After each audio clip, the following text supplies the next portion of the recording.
कल्कि वो इंसान से भगवान कैसे बना? क्या मैस्कुलिन सच में अग्नि परीक्षा देगा? हेलो फ्रेंड्स, कल्कि कौन है? क्या वो इंसान है या भगवान है? क्या वो जन्म से भगवान है या बाद में वो भगवान बन गए हैं या कभी बन जाएंगे?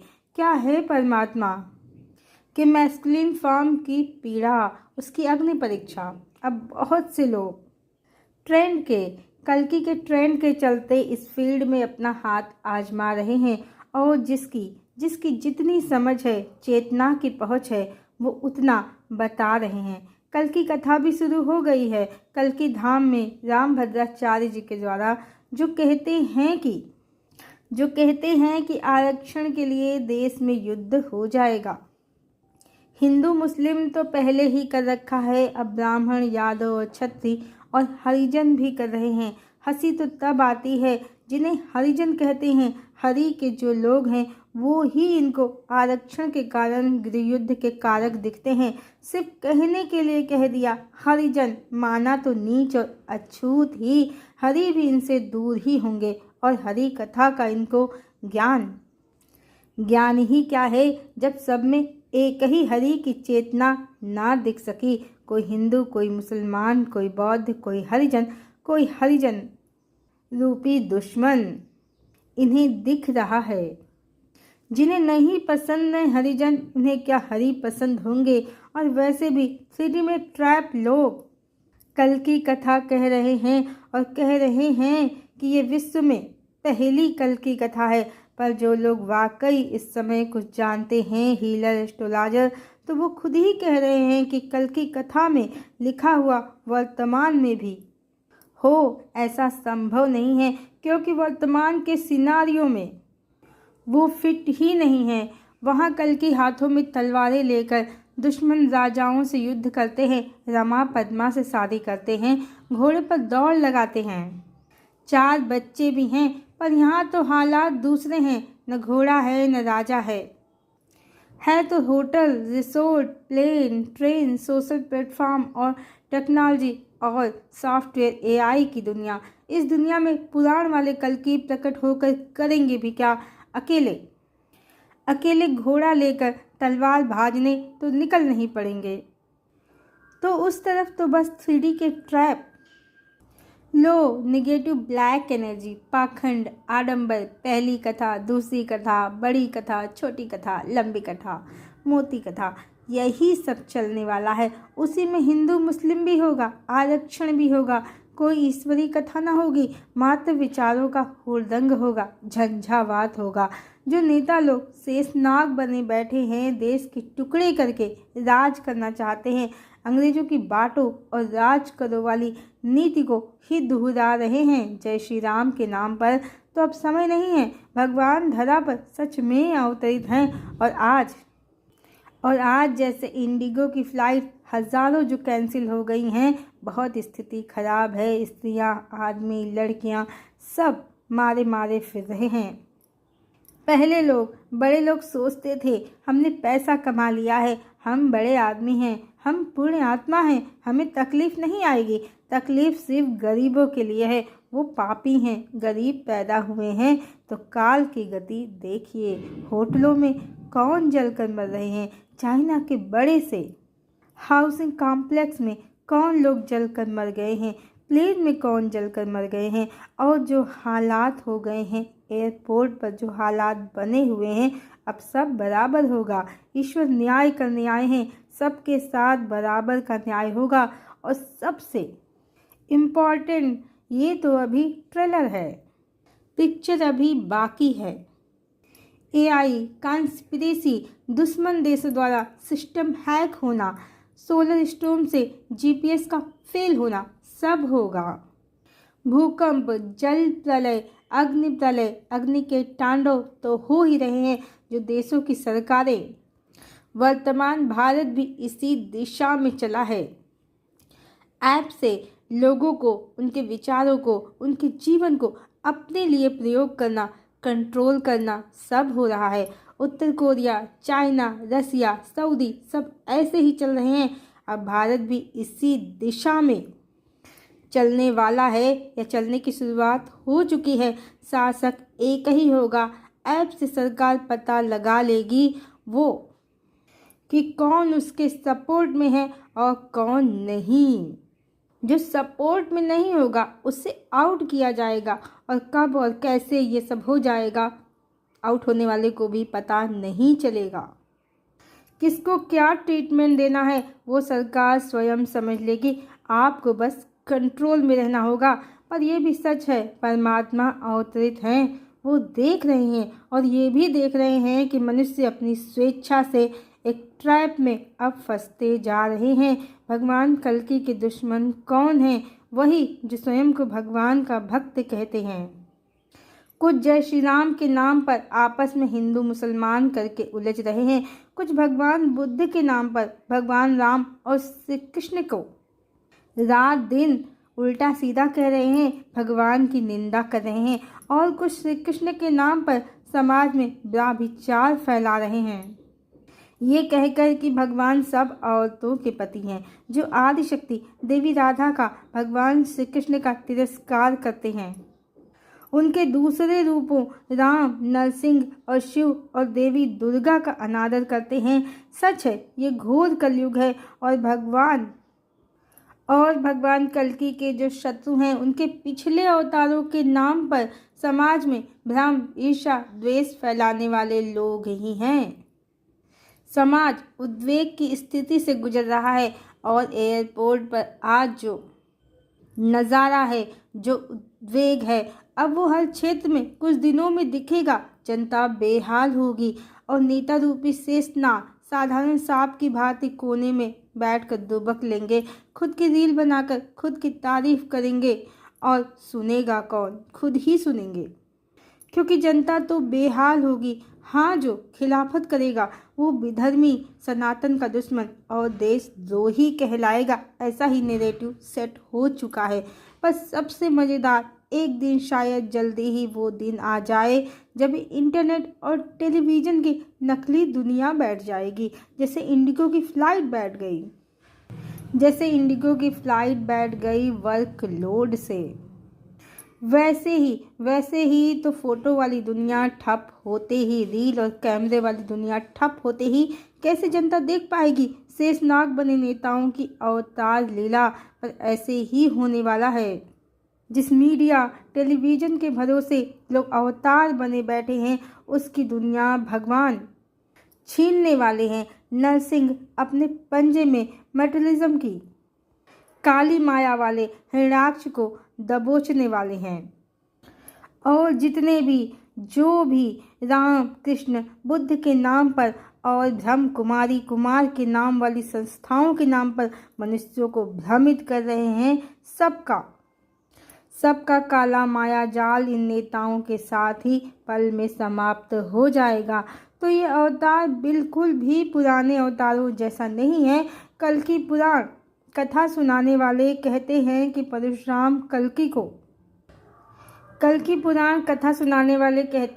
परशुराम कल्कि को इस अवतार में शास्त्र सिखाएंगे, ज्ञान देंगे, उनको जगाएंगे। सब लाल बुझक्कर की तरह बूझ रहे हैं।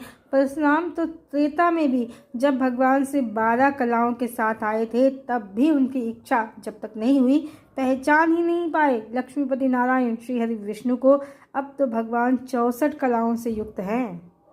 त्रेता युग में भगवान के 2 गुरु हैं, वशिष्ठ और विश्वामित्र। दोनों ही महान ज्ञानी और माँ गायत्री के उपासक हैं।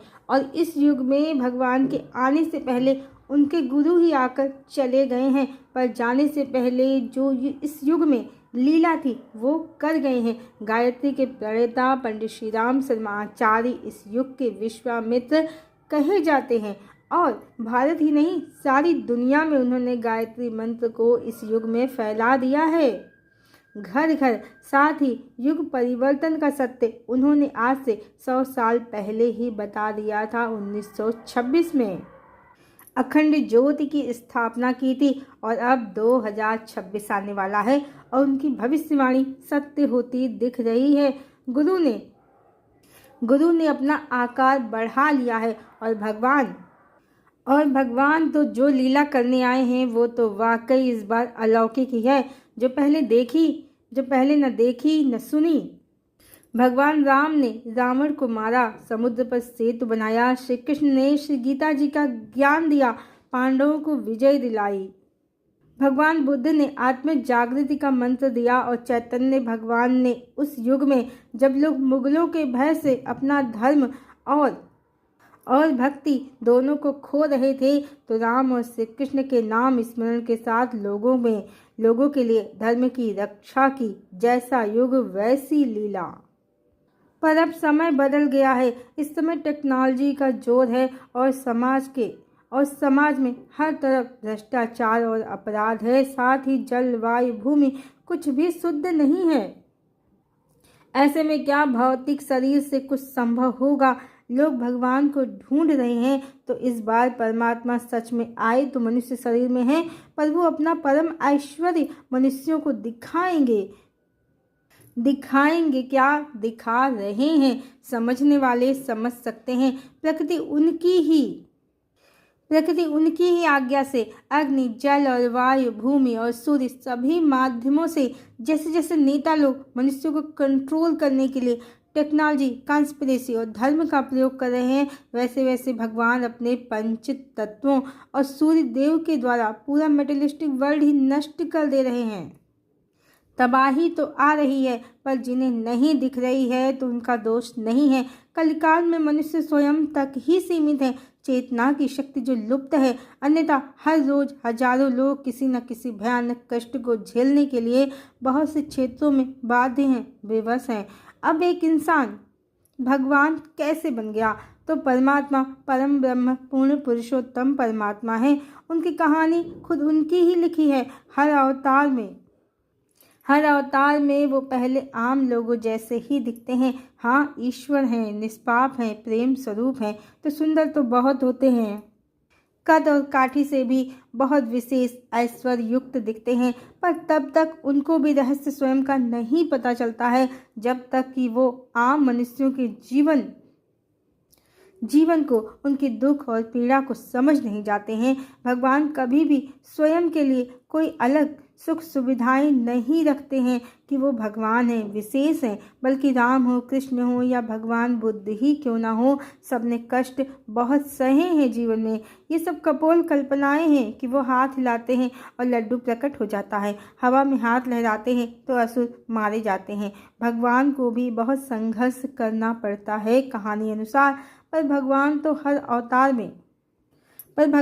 हर अवतार में तभी पता चलता है कि वो परमात्मा है, जब कहानी अनुसार उनका मिलन धरती लोक पर उनके स्थित तत्व शक्ति तत्व से होता है। और कहानी अनुसार कभी देवी यशोधरा के साथ रहकर, जैसे बुद्ध अवतार में शक्ति के संपर्क में दिन रात रहने से उनके चक्रों में घर्षण या स्पिन होता है। कुंडलनी है देवी उनकी, वो जागने लगती हैं और बुद्ध को संसार के जरा, व्याधि, मृत्यु के भय और उनके अंत का कारण जानने के लिए इतनी पीड़ा, इतना कष्ट होता है कि वो सत्य की खोज में अपना राजसी जीवन ही त्याग देते हैं। यशोधरा से दूर चले जाते हैं, राहुल से दूर चले जाते हैं, पर साधना करके वो देवी को स्वयं में पा लेते हैं। वो विष्णु हैं, वो जान जाते हैं, स्वयं का सत्य पा लेते हैं और सदा रहने वाली शांति को पा लेते हैं। इसी तरह श्री कृष्ण देवी राधा से विरह प्राप्त करके विरह की अथाह पीड़ा के कारण अपनी कुंडलिनी यानी देवी राधा को जागृत करके स्वयं में विलीन करके पूर्ण परमात्मा की ऊर्जा को पाते हैं और द्वापर की सभी लीलाओं को पूर्ण करते हैं और अंततः लीला पूर्ण करके उनको स्वयं में विलीन करके परम धाम चले जाते हैं। आध्यात्म रामायण कहती है कि सीता ही वो शक्ति हैं जिनसे राम ने रावण का अंत किया। जिनको देवी भवानी का सत्य रहस्य नहीं पता या महत्व नहीं पता है, उनके लिए शायद ये कोई भावना बस कहे गए शब्द हों, पर यह ईश्वर का, चेतना जगत का, आध्यात्म का परम रहस्य है जो मनुष्य को कलिकाल में ज्ञात नहीं है। इसी तरह चैतन्य महाप्रभु भी देवी लक्ष्मी प्रिया के वियोग के कारण, सोल साग के कारण स्वयं को जान पाए। लोग सोचते हैं कि चैतन्य श्री कृष्ण को पाने के लिए भजन कर रहे थे। ये ईश्वर का गुप्त अवतार कहा गया है। चैतन्य तो स्वयं श्री कृष्ण थे, उन्हें क्या पाना था? बुद्ध तो स्वयं विष्णु थे, उन्हें क्या पाना था। भगवान बुद्ध के समय में कर्म कांड और पाखंड बहुत था, इसीलिए भगवान को तप साधना का मार्ग मनुष्यों को दिखाने के लिए ये अवतार लेना पड़ा। चैतन्य के समय में मुगलों का राज था, लोग मुस्लिम बन रहे थे, ईश्वर का नाम लेने से डरते थे, इसलिए भगवान को भक्त का वेश बनाकर हरि नाम को पुनः जगत में प्रकाशित करने के लिए ये सब करना पड़ा। और इस समय कलिकाल जब चरम पर है और संसार भ्रष्टाचारी, बलात्कारी, व्याभिचारी बन गया है, भगवान के सभी अवतारों के भक्त आपस में लड़ रहे हैं। जगदम्बिका आदिशक्ति का तिरस्कार करके स्त्रियां स्वयं को श्री कृष्ण की पत्नी बता रही हैं। धर्म खो गया है, मनुष्य धर्म से पतित हो गए हैं। देवी सीता और देवी राधा के सत्य समाज में विस्मित हो गए हैं। उनके प्रति जो परमात्मा का आदि पुरुष नारायण का प्रेम है, वो कलयुगी झूठी कहानियों में कहीं दब गया है, छुप गया है, और मनुष्य ईश्वर के स्थित तत्व, शक्ति तत्व, देवी तत्व की अवहेलना करके भगवान को केवल पुरुष समझ रहे हैं और स्त्रियां स्वयं को उस पुरुष की पत्नी। जबकि संतों ने सत्य बार बार बताया है, सिया राम में सब जग जानी, करहु प्रणाम जोरी जुग पानी। राधा पूर्ण शक्ति, कृष्ण पूर्ण शक्तिमान, दुई वस्तु भेद नाही, शास्त्रेण प्रमाण। गोस्वामी जी ने क्यों कहा है सिया राम में सब जग जानी? क्योंकि सीता आदि शक्ति हैं, परम ब्रह्म परमात्मा राम की वो शक्ति हैं, वो उनको पूर्ण करती हैं। राम विष्णु हैं तो वो लक्ष्मी हैं, राम शिव हैं तो वो शक्ति हैं। इस तरह राधा श्री कृष्ण की पूर्ण शक्ति है। पूर्ण शक्ति तो आदि शक्ति ही है, और कौन पूर्ण है? संतों ने सब सत्य रहस्य बता दिया है, पर फिर भी मनुष्य सत्य को अनदेखा करते हैं, देवी का अनादर करते हैं और भगवान की अनेक पत्नियां बताते हैं। श्री कृष्ण की रानियां कौन थी? वही जो त्रेता में भगवान राम पर कामासक्त हुई। जामवंती जामवंत की पुत्री और सत्यभामा नाग कन्या चंद्रसेना अहिरावण महिरावण की पत्नी, इसका स्पष्ट प्रमाण है। और रुक्मिणी सुपर्णखा थी। राम से विवाह, हरण, राक्षस विधि से विवाह, राम के कुल नाश की कामना, सब इच्छाएं उसकी द्वापर में भगवान के श्री कृष्ण अवतार में पूर्ण हुई। ये कहानियाँ प्रसिद्ध हैं। जो राम पर आसक्त हुई वही द्वापर में श्री कृष्ण की रानियाँ बनी। और ये कहानी भी प्रसिद्ध है कि रावण जो देवी सीता पर आसक्त था, वो ही रायन बनकर देवी राधा का पति बना। जब रायन देवी राधा का पति बनकर भी भगवान श्री कृष्ण या विष्णु का विभाजन और विस्तार नहीं बना, तो ये रानियां कैसे देवी सीता या देवी राधा का विभाजन और विस्तार कैसे बन गईं? जितना पापी रावण या रायन है, पर स्त्री की कामना करने के कारण उतनी ही पापी ये स्त्रियां भी हैं, पर पुरुष की कामना के कारण। पर कलिकाल में इनके जन्म, कर्म, इच्छा, आसक्ति, कर्म के फल और बदलती कथा के सत्य रहस्य को ना जानने से, उनके खो जाने से देवी राधा को भक्त गोपी समझा गया। इन स्त्रियों को देवी लक्ष्मी का विभाजन और विस्तार, और शिशुपाल को रावण और रुक्मिणी रूपी सुपर्णखा को सीता। कहीं सीता भी राक्षस विधि से विवाह और हरण की डिमांड करती हैं, कहीं उनके रहते संतानें मदिरा पान करने वाली आपस में लड़कर मरने वाली होती हैं। क्या उनके रहते द्वारिका डूब सकती है, या उनके रहते भगवान धरा त्याग सकते हैं? सब सुपर्णखा की ऊर्जा। पर कलिकाल में चेतना लोक का द्वार बंद होने से सब उल्टा उल्टा समझा गया, और शिशुपाल को रावण, सुपर्णखा को सीता। और कहानी चली कि रावण ने राम की पत्नी का हरण किया था, इसीलिए द्वापर में श्री कृष्ण ने उसकी पत्नी का हरण कर लिया, जैसे हरण देवी सीता का फेवरेट खेल हो। सब कलिकाल की ब्लैक एनर्जी। शिशुपाल विद्युत जीवा था, सुपर्णखा का पति। विद्युत जीवा यानी जिसकी जीवा बिजली से भी तेज चलती हो, और द्वापर में भी वो बोलता बहुत था। भगवान को उसने बिना सोचे विचारे जल्दी जल्दी बहुत से अपशब्द कह डाले। विद्युत से जिह्वा चलाई और 100 अपराध होते ही भगवान ने उसका सिर धड़ से अलग कर दिया। कितने सारे सत्य छुपाए गए कलिकाल में। तब कहीं जाकर परमात्मा का अर्धनारीश्वर स्वरूप छिपाकर असुरों ने काली माया चलाई कि श्री कृष्ण अकेले परम भगवान हैं और सब स्त्रियां उनकी पत्नी। तो भगवान का ये अवतार बिल्कुल अलग है पिछले अवतारों से। अब न कोई युद्ध करना है किसी रावण से, किसी राजा से, न बुद्ध सा ज्ञान देना है, न चैतन्य सा भक्ति का मार्ग दिखाना है, बल्कि ये युगावर्तन का समय है। कलिकाल में कलमश कसाय चरम पर है। अब ज्ञान भक्ति से काम नहीं चलेगा, पर हाँ ईश्वर की ऊर्जा से, आदि शक्ति की शक्ति से। अब श्री राधा कृष्ण का सत्य जगत में प्रकट है। परमात्मा का अर्धनारीश्वर ओमकार स्वरूप जगत में प्रकट है। बाकी भगवान के इस अवतार में जो शक्ति है वो श्री कृष्ण से 4 गुना ज़्यादा है, और उनकी उपस्थिति के कारण ही जल अग्नि भूमि अब सभी के तांडव उठ रहे हैं। जल्दी ही ये भोगवादी मटेरियलिस्टिक दुनिया समाप्त की जाएगी भगवान के द्वारा। उसके बाद ही नए युग का प्रारंभ होगा जो प्रक्रिया में है। और कलिकाल का अंधकार अभी इतना घना है कि सतयुग का प्रकाश लोगों को दिख नहीं रहा है, और जो परमात्मा का अर्धनारीश्वर स्वरूप संसार में प्रकट हो गया है वही सतयुग का आधार है। और ये एक रहस्य है पर सत्य है। इस बार न युद्ध, न ज्ञान, न भक्ति, मात्र प्रेम लीला और संहार लीला 2 ही हैं। संहार लीला से अब मटेरियलिस्टिक वर्ल्ड का अंत निश्चित किया गया है, और प्रेम लीला इसलिए क्योंकि ये सच है कि हर जन्म में देवी ने जो पीड़ा सही है विरह की, वो तो जग ने जानी, पर राम ने जो सहा है वो किसी ने नहीं जाना। राम के मर्यादा पुरुषोत्तम शासक, कृष्ण के योगेश्वर, हजारों के पति, और बुद्ध के तपस्वी सन्यासी, और चैतन्य महाप्रभु के भक्त अवतार में भगवान का जो प्रेम रहा, जो देवी के प्रति समर्पण रहा, जो कृष्ण, राम और बुद्ध और चैतन्य ने जो पीड़ा सही, विरह वेदना सही, वो सब खो गया, कोई जान ही नहीं पाया।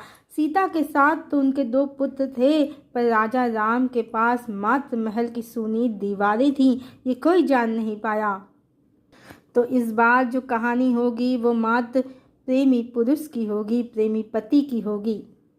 और उन्होंने कितनी पीड़ा सही इस अवतार में देवी को पाने के लिए। उनका प्रेम और समर्पण सब संसार के प्रेमियों के लिए परम आदर्श होगा। 64 कलाओं से युक्त है कल की परमात्मा का यह अवतार परम शक्तिशाली है, पर इस अवतार को अपने सभी पिछले अवतारों से ज़्यादा पीड़ा और कष्ट भी सहना पड़ा है। प्रेम की अग्नि परीक्षा देनी पड़ी है देवी को प्राप्त करने के लिए, स्वयं में विलीन करने के लिए। तब कहीं जाकर उन्होंने पूर्ण पुरुषोत्तम परमात्मा की ऊर्जा को प्राप्त किया है।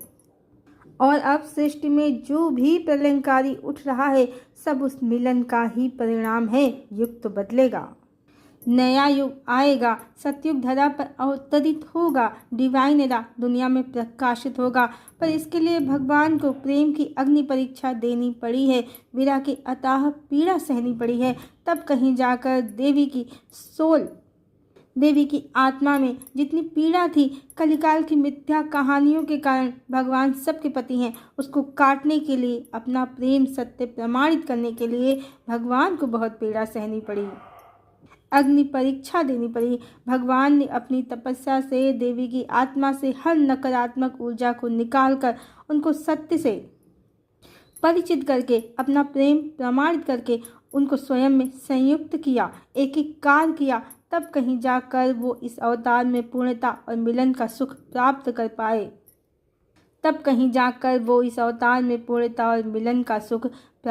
पाए।